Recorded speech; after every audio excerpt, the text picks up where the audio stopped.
Assalamualaikum warahmatullahi wabarakatuh. Halo semuanya, di video kali ini kelompok kami yaitu kelompok 4 akan memaparkan materi tentang pengujian hipotesis. Nah, kelompok kami ini terdiri dari 4 anggota.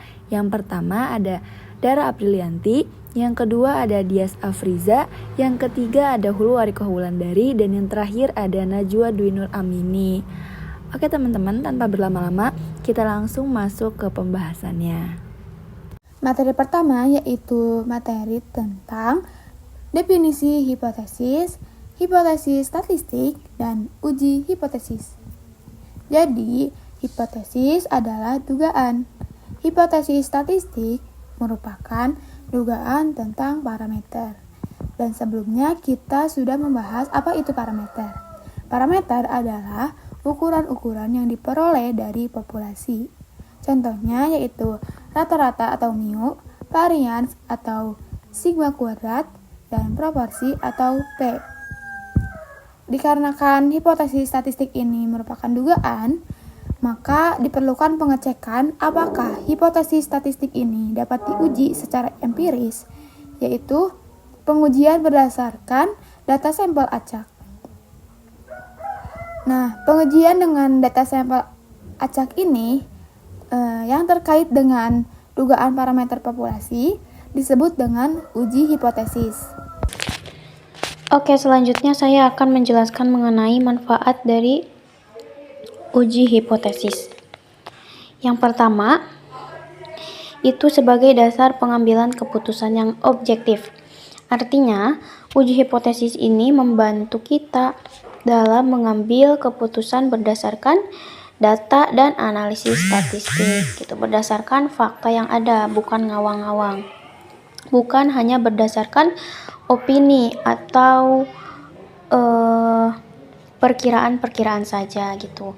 Nah, jadi dengan begitu keputusan yang dihasilkannya itu akan lebih akurat dan dapat dipertanggungjawabkan. Contohnya, misal ada sebuah perusahaan gitu menggunakan data penjualan untuk menguji apakah strategi pemasaran baru itu lebih efektif dibandingkan strategi yang lebih lama.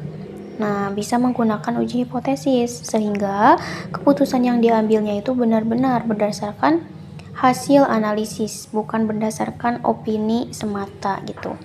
Next, yang kedua itu generalisasi temuan atau inferensi statistik. Maksudnya, jadi hasil penelitian dari sampel itu dapat digunakan untuk mewakili kondisi populasi yang lebih luas.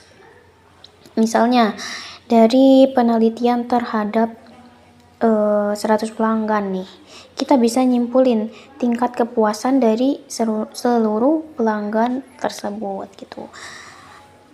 Next, yang ketiga itu memverifikasi teori atau klaim. Nah, artinya uji hipotesis itu digunakan untuk menguji apakah suatu teori atau suatu pernyataan itu benar atau tidak berdasarkan data yang diperoleh dari uji hipotesis. Misalnya nih ya, kita ingin membuktikan apakah belajar lebih lama itu dapat meningkatkan nilai siswa atau malah tidak. Nah,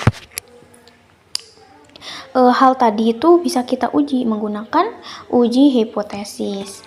Nah, next yang keempat itu mengukur besarnya perbedaan atau hubungan. Maksudnya bagaimana? Jadi, uji hipotesis itu dapat digunakan untuk mengetahui apakah terdapat perbedaan atau hubungan yang signifikan gitu antara dua variabel. Contohnya, misal kita itu bisa menguji gitu apakah ada perbedaan antara hasil belajar antara siswa yang belajar secara online dan offline. Nah, kita bisa menguji perbedaannya itu dengan menggunakan uji hipotesis. Nah, dan yang terakhir manfaatnya itu ada meminimalkan risiko kesalahan. Ya, tentu uji hipotesis itu membantu kita mengurangi kemungkinan kesalahan dalam pengambilan keputusan gitu. Contohnya dalam penelitian meneliti obat misal. Uji hipotesis itu digunakan untuk memastikan gitu apakah obat tersebut itu benar-benar efektif sebelum digunakan secara luas begitu. Oke, teman-teman, yang selanjutnya saya akan menjelaskan tentang jenis hipotesis statistik dan jenis pengujian hipotesis. Pertama, kita masuk ke jenis hipotesis statistik. Seperti yang sudah dijelaskan, dalam statistika itu hipotesis adalah dugaan sementara yang nantinya akan diuji menggunakan data. Dalam jenis hipotesis statistik ada dua jenis, yaitu yang pertama tuh ada hipotesis nol, yaitu dugaan awal yang bisa didapatkan dari pengalaman, pendapatan para ahli, maupun dari informasi lainnya. Jadi hipotesis nol itu merupakan dugaan awal yang biasanya menyatakan tidak ada pengaruh atau tidak ada perbedaan. Contohnya, tidak ada pengaruh metode belajar terhadap nilai siswa. Jadi hipotesis nol ini tuh menggambarkan kondisi yang normal atau tidak berubah. Yang kedua ada hipotesis alternatif, yaitu lawan dari hipotesis nol. Dari kedua jenis ini dipilih dari mana dugaan yang benar, apakah hipotesis nol atau hipotesis 1. Jadi hipotesis alternatif ini tuh adalah kebalikan dari hipotesis nol yang menyatakan adanya pengaruh atau perbedaan atau hubungan. Contohnya ada pengaruh metode belajar terhadap nilai mahasiswa. Jadi dari kedua hipotesis ini tuh nanti kita akan menentukan apakah hipotesis nol ini tuh diterima atau ditolak. Jika hipotesis nol ini tuh ditolak, maka hipotesis 1 itu akan diterima. Selanjutnya masuk ke materi jenis pengujian hipotesis. Ada dua jenis pengujian. Yang pertama, uji hipotesis satu arah. Uji ini tuh digunakan jika arah pengujiannya sudah jelas apakah lebih besar atau lebih kecil. Uji satu arah ini dibagi menjadi dua lagi, yaitu uji sisi kiri. Digunakan jika dugaan lebih kecil. Contohnya, hipotesis 1 atau alternatif menyatakan nilai lebih kecil dari standarnya. Yang kedua ada uji sisi kanan, digunakan jika dugaannya itu lebih besar. Contohnya, hipotesis 1 atau alternatif menyatakan nilai lebih besar dari standarnya. Yang kedua ada uji hipotesis dua arah. Uji ini tuh digunakan jika kita hanya ingin mengetahui apakah ada perbedaan tanpa melihat arah itu. Artinya nilainya tuh bisa lebih besar atau lebih kecil, yang penting berbeda. Contohnya rata-rata nilai tidak sama dengan 75.